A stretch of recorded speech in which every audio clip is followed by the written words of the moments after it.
एक ऐसी जगह जिसके पीछे न जाने कितने खून बहे, कितने मासूमों की जान गई। बता दें कि आज भी ये सिलसिला जारी है। इतिहास में शायद ही कोई ऐसा देश या शहर होगा जो सदियों से किसी बात की वजह से दो धर्मों के बीच फंसा होगा। वैसे तो हर धर्मों की एक पवित्र जगह है, जैसे हिंदुओं के लिए बनारस, मुस्लिमों के लिए मक्का, ईसाइयों के लिए रोम, लेकिन जेरूसलम दुनिया का इकलौता ऐसा शहर है जो एक या दो नहीं बल्कि तीन धर्मों की पवित्र भूमि है। और यही वजह है कि ये तीनों इस जमीन के ऊपर कब्जा चाहते हैं, जिससे हर रोज यहाँ जंग होती रहती है। पर आखिर ऐसी क्या बात है इस जगह में जो तीनों धर्म के लोग इसे कब्जा करने के लिए अपना खून पानी की तरह बहाए जा रहे हैं? आइए जानते हैं आज की इस वीडियो में। नंबर 1, दोस्तों बताया जाता है कि इस शहर की एक एक मुट्ठी मुकद्दस यानी पाक है। ये दुनिया का इकलौता ऐसा शहर है जिसको तीनों शहर की एक एक मुट्ठी मुकद्दस यानी पाक है। ये दुनिया का इकलौता ऐसा शहर है जिसको तीनों ही इब्राहिमी धर्मों में यानी यहूदियों, ईसाइयों के साथ साथ मुसलमानों में भी इस जगह को हद से ज्यादा पवित्र माना जाता है। नंबर 2, बात करें यहूदियों की तो उनका कहना है कि हमारे धर्म की शुरुआत इसी शहर से हुई थी। साथ ही साथ हजरत इब्राहिम अलैहिस्सलाम ने अपने बेटे की कुर्बानी की तैयारी भी इसी शहर से शुरू की थी। इतना ही नहीं, इसी शहर में वो दीवार भी मौजूद है जिसको यहूदी धर्म में सबसे ज्यादा पवित्र माना जाता है। बता दें कि ये दीवार उसी जगह का बाकी हिस्सा है जिसे हजारों साल पहले हजरत सुलेमान अलैहिस्सलाम की तरफ से बनवाया गया था। वहीं दूसरी तरफ ईसाइयों का ये भी मानना है कि इसी शहर में न सिर्फ हजरत ईसा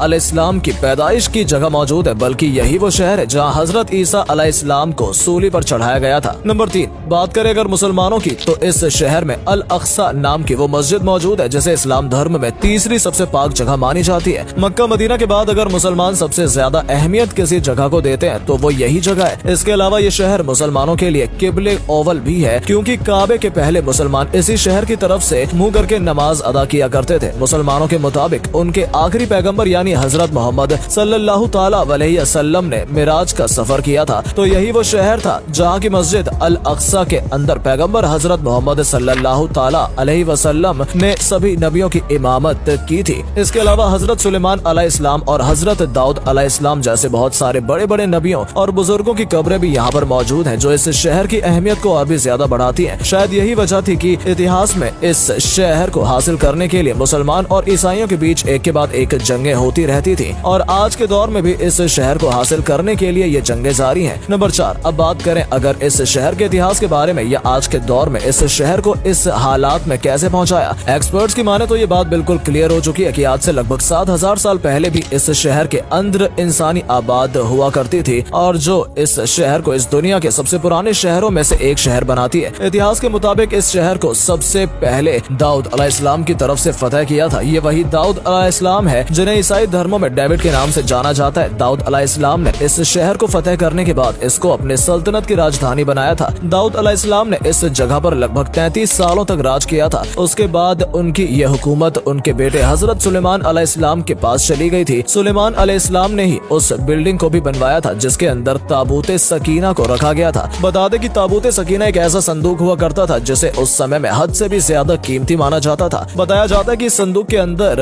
हजरत मूसा अलैहिस्सलाम की छड़ी, हजरत सुलेमान अलैहिस्सलाम की अंगूठी जैसी और भी कई कीमती चीजें थी। दरअसल सुलेमान अलैहिस्सलाम के चले जाने के बाद इस शहर में बहुत सारे उतार चढ़ाव आते रहे, मगर यहूदियों की सबसे बड़ी बर्बादी उस वक्त शुरू हुई जब 598 ईसा पूर्व में यानी हजरत ईसा अलैहिस्सलाम से भी लगभग 600 साल पहले के बाद एक बादशाह ने इसके ऊपर हमला कर दिया था। इस हमले में उन्होंने न सिर्फ इन्हें मारा बल्कि पूरी तरह से तबाह कर दिया। इस तबाही में हैकाल ए सुलेमानी नाम की वो बिल्डिंग भी तबाह हो गई और बर्बाद हो गई, और इस बिल्डिंग में मौजूद ताबूत सकीना नाम का वो संदूक ऐसा गायब हुआ कि जिसका आज तक कोई पता नहीं चल सका। जिसके बाद धीरे धीरे वक्त गुजरता गया और कुछ सालों बाद साइरस द ग्रेट नाम के एक ईरानी बादशाह ने उस बाबुल पर ही हमला कर दिया, जहाँ के बादशाह ने तमाम यहूदियों को बर्बाद कर दिया था। दोस्तों, साइरस ने न सिर्फ बाबुल को फतह किया था बल्कि साथ ही साथ इन सभी गुलामी यहूदियों को आजाद करके इनको अपने वतन जाने की इजाजत दे दी थी। ये लोग न सिर्फ अपने वतन में वापस हुए बल्कि इन्होंने साइरस द ग्रेट की मदद से उस मशहूर इमारत को दोबारा बनाकर खड़ा कर दिया। उसके बाद वक्त ने अपने आप को फिर बदला और 70 ईस्वी में उस समय की सबसे ताकतवर सल्तनत यानी रोमन सल्तनत ने हमला कर दिया। रोमन शहंशाह यानी टाइटस जब इस शहर में दाखिल हुआ तो उसकी फौज ने इस पूरे शहर को आग के हवाले कर दिया। बता दें कि जैसे जैसे वक्त गुजरता गया वैसे वैसे यहूदियों का रोमन एम्पायर के अंडर में रहना और भी कठिन होता गया। इस शहर की हालत 100 या 200 सालों तक नहीं बल्कि कई सदियों तक रही थी, और आखिरकार 638 ईस्वी में मुसलमानों के दूसरे खलीफा यानी हजरत उमर ने इस शहर को रोमन एम्पायर से फतह कर लिया था। इसके बाद लगातार एक लंबे समय तक ये शहर मुसलमानों के ही कब्जे में रहा, लेकिन ईसाई फौजें भी हमेशा इसे कब्जा करने की कोशिश करती रही। लाख कोशिशों के बाद भी ईसाई फौजें मुसलमानों से इस शहर को दोबारा हासिल नहीं कर पाई। नंबर 5, बता दें कि जब मुसलमानों में ही लड़ाइयाँ होने लगी थी तब उससे खिलाफत अब्बासिया कमजोर पड़ गई थी, जिससे 1099 में ईसाई फौज इस शहर को हासिल करने में फिर से कामयाब हो गई थी। इस शहर को ईसाइयों के कंट्रोल में हुए चंद साल ही हुए थे कि मुस्लिम दुनिया में एक नया नाम उभर कर आ गया और ये नाम था सलाउद्दीन अयूबी। ये वही थे जिन्होंने बचपन से इस बात की कसम खा रखी थी कि वो हर हाल में ईसाइयों से इस शहर को दोबारा हासिल कर रहेगा। और 1187 में यानी 100 साल से पहले ही एक बार फिर से शहर मुसलमानों के अंडर में आ गया था। इसके बाद भी इस शहर को हासिल करने के लिए ईसाइयों और मुसलमानों में कई जंगें लड़ी गईं, मगर लाख कोशिशों के बावजूद भी ईसाई लोग दोबारा इस शहर को मुसलमानों से नहीं छीन सके और लगभग 600 से 700 साल तक ये शहर मुसलमानों के ही अंडर में रहा था। इसके बाद 1517 में इस शहर को सल्तनते उस्मानिया के ताकतवर सुल्तान सलीम ओवल ने फतेह करके अपनी सल्तनत में इस शहर को मिला लिया था और फिर 1517 से लेकर 1917 तक ये शहर सल्तनते उस्मानिया का हिस्सा रहा था। इस पूरे दौर में सल्तनते उस्मानिया ने इस शहर को बहुत ही ज्यादा डेवलप कर दिया था। वैसे तो सल्तनते उस्मानिया के दौर में ही यहूदियों ने यहाँ आकर अपनी एक अलग रियासत बनाने की प्लानिंग शुरू कर दी थी, मगर सल्तनते उस्मानिया के आखिरी सुल्तान, जिनको अब्दुल हमीद सानी के नाम से जाना जाता है, वो इस चीज को बड़ी अच्छी तरह समझ गए थे। लेकिन उनके दौर में यहूदी लाख कोशिशों के बावजूद भी अपने मकसद में कामयाब न हो सके थे और उन्होंने जब साजिशों की बड़ी होशियारी के साथ मुकाबला किया था, दोस्तों, अब्दुल हमीद के बाद सल्तनत उस्मानिया हद से ज्यादा कमजोर पड़ गई और 1917 में ब्रिटिश एम्पायर ने सल्तनत उस्मानिया के इस हिस्से पर यानी पैलेस्टाइन पर कब्जा कर लिया था और इसके बाद लगभग कई सालों तक ये जगह ब्रिटिश के अंडर में रही। यही वो दौर था जब दुनिया भर के यहूदियों को बुलाकर पैलेस्टाइन में जमा करना शुरू कर दिया था। सबसे पहले 1947 में यूनाइटेड नेशन की तरफ से उस बंटवारे को मंजूरी दे दी गई, जिसके मुताबिक आधा पैलेस्टाइन यहूदियों को दिया जाना था और आधा हिस्सा पैलेस्टाइन के लोगों को दिया गया। और आखिरकार 1948 में इजराइल